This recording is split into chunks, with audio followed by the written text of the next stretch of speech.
My name is Marcus Dinter with Dreamland Creations here, and we are at Studio 89 in Mississauga. We are a think tank, essentially. So we develop ideas from beginning to end and help the people develop them and actually make them profitable. The game is called The Station. It is based 60 years in the future, or thereabouts, when we are starting to colonize out towards Mars area. So this is called the SSM, Space Station Mars. Now, we have the COEAS, the Consortium of Earth and Space, overseeing this. What happened about 20, 30 years ago was NASA was disbanded because of a number of incidents. And this is now what we have, and this is the project, their second major project. So this here is where you get involved. You've been hired by them, along with a number of other engineers, to build this space station. But you have the option to thwart other people's hidden agendas, which you believe they are, to accomplish your own hidden agendas.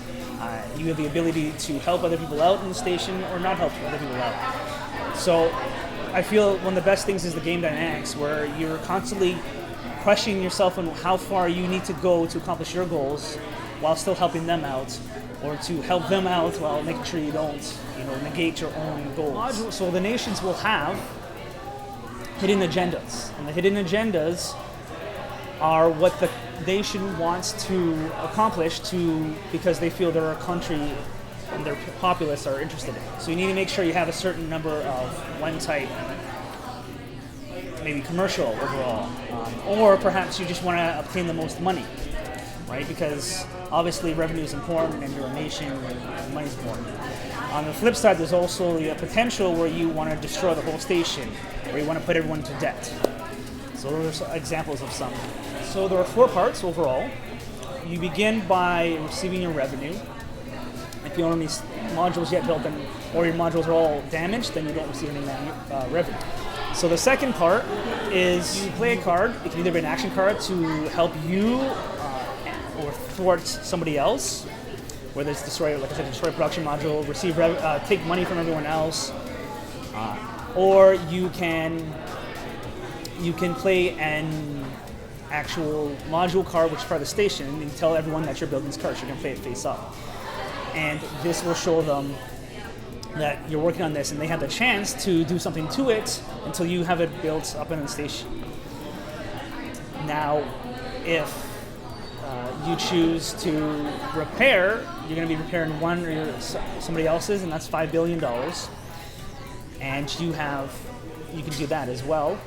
Or you can just swap out your cards because you feel you don't have a good hand, or none of the cards are what for your specific goal is. Your third step now is to roll what we call the damn die. Okay? It's an actual damage dice, and you roll it, and it's going to show you what happens for damage to each of the modules. So if you roll a 4, well, all the 4s get damaged. And then you have to go from there. Now, if one module gets damaged, it's considered damaged, and then you can't get revenue from it. But if the same module that has damage on it gets damaged again, it's called a breach. All units surrounding it get damaged as well. If that unit that is breached now gets hit for one more damage, it becomes purged. You lose it from the station. Because you'll have a central axis, a central point of your station, if you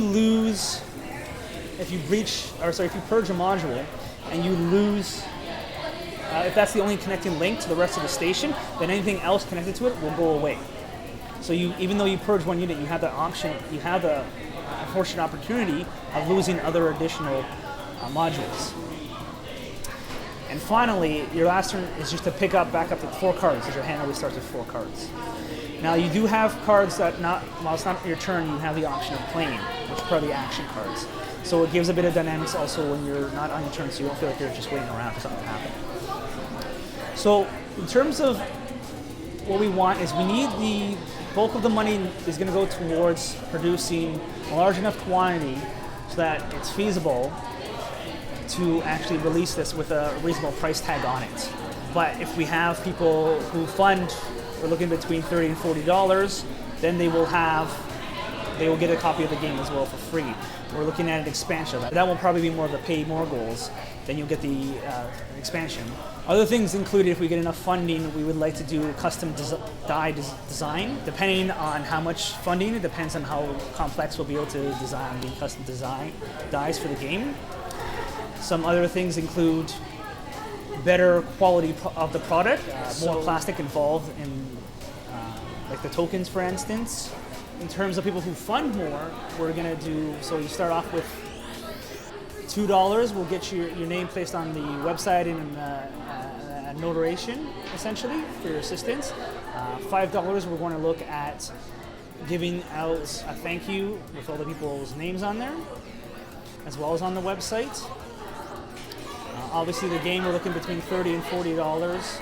If you do $60, we're going to do the expansion included as well.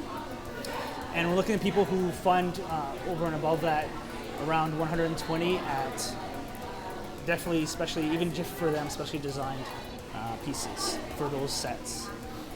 So hopefully with your help, I'll be able to complete this project and get it out there to show the world what we're capable of, because we're an extremely unique company. We have extremely unique ideas, and you won't be disappointed with what we bring out to you guys. With that, I thank you for your time here, and I look forward to conversing with you again. Take care.